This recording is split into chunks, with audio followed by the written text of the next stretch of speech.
नमस्कार, शाम का समय और आज हम चर्चा करने वाले हैं एक बहुत ही चर्चित स्टॉक का टेस्ला, जिसके रिजल्ट कल ही पब्लिश हुए हैं।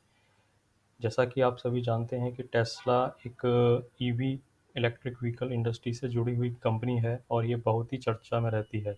चाहे हम इन्वेस्ट करें या ना करें, बट ये टेस्ला सबके लिए एक चर्चा का विषय है और सबकी जिज्ञासा है कि ये कंपनी क्या कर रही है, कैसे कर रही है। क्योंकि टेस्ला सेट करता है ईवी व्हीकल इंडस्ट्री का guidelines. It's a leader in the EV vehicle industry. So EV vehicle industry में क्या होने वाला है, कैसे होने वाला है, ये कहाँ जा रही है, ये सब टेस्ला का स्टॉक बहुत अच्छे से डिफाइन करता है। टेस्ला का रिजल्ट कल आया। रिजल्ट बहुत ही ठंडा था, पेसिमिज्म था, मार्केट स्ट्रीट्स के हिसाब से स्टैंड आउट नहीं कर रहा है। थोड़ा डिसअपॉइंटेड भी है, बट हमको समझना होगा कि बिजनेस बिजनेस एक दो दिन, एक दो क्वार्टर, एक दो महीने, एक दो साल में नहीं बनता है। बिजनेस बनने के लिए टाइम लगता है और हमको टाइम देना रहेगा। चाहे ईपीएस 66 सेंट हो या 72 सेंट हो, डज नॉट मैटर। हाँ, अगर आपका शॉर्ट टर्म व्यू है तो ये आपको परेशान कर सकता है, लेकिन अगर लॉन्ग टर्म में ईवी बिजनेस अच्छा करेगा, टेस्ला अच्छा करेगा। ऐसा इसका बिजनेस मॉडल कहता है। क्या वो ट्रिगर्स रहे जिसने रेवेन्यू को डाउनग्रेड टेस्ला के रेवेन्यू को कम किया या ज़्यादा किया, और किसकी वजह से इसका बैलेंस शीट लॉस में आया? हम एक एक करके उनके बारे में देखेंगे। तो रेवेन्यू सर्टेनली थोड़ा सा बढ़ा है। Tesla was able to sell a higher volume of the car. जो नंबर ऑफ कार्स हैं वो ज़्यादा बेची हैं, लेकिन जो average price of the car है that has been reduce. That's a one point. Second one is average selling price of the car has been come down. Third is their operational expenditure has been increased due to this Cybertruck and AI and other R&D project. What are the key takeaways from the Tesla's result from yesterday? Body language. So the body language of Elon Musk का जो body language था वो थोड़ा सा ढीला था, थोड़ा सा सुस्त था। वो उतने एनर्जेटिक नहीं लग रहे थे जितने वो नॉर्मली रहते हैं। ये बताता है कि उनके चेहरे पर कुछ परेशानी है, कुछ रेखाएं हैं, चिंताओं की रेखाएं हैं। और अभी एक दो क्वार्टर, तीन क्वार्टर ये स्थिति सामान्य नहीं होगी। उसका कारण है, मेन कारण है उसका यूएस में हाई इंटरेस्ट रेट। जैसा कि आपको पता ही है कि यूएस में अभी जो इंटरेस्ट रेट है बहुत हाई चल रहा है। Motor vehicle sorry mortgage rate और car loan is roughly around 9% to 15%, which is very high for the US consumer. It is hard US consumer के लिए इतना महंगा इंटरेस्ट रेट पे कार लोन लेना एक परेशानी का कारण है। They can not afford to pay they can not afford to pay higher interest actually, higher interest, higher EMI. So that is the reason the demand is slow for the Tesla. So Tesla का demand जो slow है वो US के high interest rate के कारण है। So the body language of Elon Musk was not as energetic as it used to be. वो जितना एनर्जेटिक वो रहते हैं वो कल उतना नहीं दिखे। तो that's one thing. FSD, full self driving system. So the focus of Tesla का जो मेजर फोकस है वो अभी सेल्फ एफएसडी पर है। तो नंबर ऑफ गाड़ियां जितनी ज़्यादा वो बेचेंगे उसके हिसाब से वो अपना एफएसडी सॉल्यूशन भी बेच सकते हैं। रिसेंटली टेस्ला ने अपना भी एफएसडी सॉल्यूशन का प्राइस भी कम किया है। Cyber truck, Cybertruck, that's another takeaway. So Tesla is going to start delivery their Cybertruck from the November 30th, and वो टारगेट कर रहे हैं 2,50,000 ट्रक की डिलीवरी का by financial year 2025। So currently the current financial year is 2023.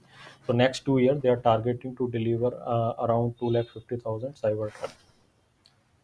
Optimus robot उनका अच्छा कर रहा है, बट एलोन मस्क ने बहुत ज़्यादा इंफॉर्मेशन या डिटेल अभी उसके बारे में शेयर नहीं किया है। बट आगे जाके ऑप्टिमस रोबोट ही ये गाड़ियाँ बनाएगा, and they will like Tesla will get an operational efficiency and operational cost to lower it down. That's another key takeaway from the yesterday's call. And Elon Musk का कहना है कि Tesla is a most advance AI company, most advance AI company on the earth or on this planet. They have the best brain and best talent who is working on this AI model of the Tesla to make it a fully automated car. Okay, let's see how the EV industry look like from competitor point of view. So the General Motor has hold the plant to upgrade their plant, which is roughly around $4 billion upgradation cost. So General Motor को भी अभी थोड़ा EV industry का और electric vehicle का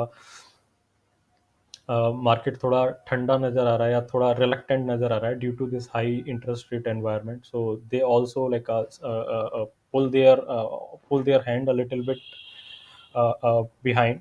and वो उन्होंने अपना जो इन्वेस्टमेंट है, जो प्लांट अपग्रेड का इन्वेस्टमेंट है, उसको थोड़ा सा होल्ड किया या थोड़ा सा डिले किया है, ये कह सकते हैं. तो फोर्ड मोटर भी अपने लाइट इलेक्ट्रिक मोटर पिकअप का भी प्रोडक्शन कम करेगा. So that's also like announcement from the competitor side. Tesla भी अपने मैक्सिको प्लांट के कंस्ट्रक्शन में थोड़ा सा डिले कर सकता है, या due to this slowness of the economy can also impact their Mexico plant. The target Tesla का टारगेट है 2023 में लगभग लगभग 18 लाख कार बेचने का. So that's another that's like update from the Teslas from yesterday's. And one more important thing, they cannot grow the revenue at 50% year on year basis for a longer term. So एक longer term में company के लिए, Tesla के लिए अपना revenue 50% से grow करना is not that possible. So that's all like a takeaway from the yesterday's result from the Tesla side and how the EV industry look like. But what is happening in the Tesla in United States, that could impact our Indian company also. May not be directly because Tesla is not being sold in India. Tesla की कोई गाड़ी India में नहीं बिकती है, लेकिन कुछ कंपनियां हैं जो टेस्ला को सप्लाई करती हैं, जैसे कि सोना कॉम स्टार है या भारत फोर्ज है. इन कंपनियों का सप्लाई होता है टेस्ला के लिए. Although from the volume perspective Tesla has not reduce the target. So वो इन कंपनियों के लिए वॉल्यूम में और सप्लाई में हो सकता है कोई फर्क ना पड़े, बट प्राइसिंग प्रेशर एक रह सकता है इन कंपनियों के लिए. तो अगर टेस्ला प्राइसिंग प्रेशर को फील करता है यूएस में, तो that can also impact pricing for our export companies in India. So that's the one thing which we need to look at from the Indian perspective side. Otherwise, there is no direct impact on Indian economy or Indian stock investor except those 2 3 companies. And uh, uh, and then, like, for these companies, the Tesla is not the sole customer. So ultimately, like, they may have some impact, kuch impact aa sakta hai, but not like a fully impact. So that's it from my side on Tesla. If you like this analysis and discussion, press like button, subscribe this channel and share this video.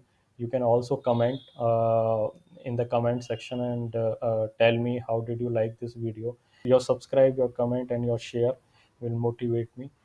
And one disclaimer है मेरी तरफ से कि I am not invested in Tesla and neither those Indian company. So please take this disclosure. And this video is not a buy and sell recommendation for everyone. Please take the information of this video as a view and make your own assessment and take the position or decision accordingly. Thank you very much, and I will see you soon in the next video. Thank you.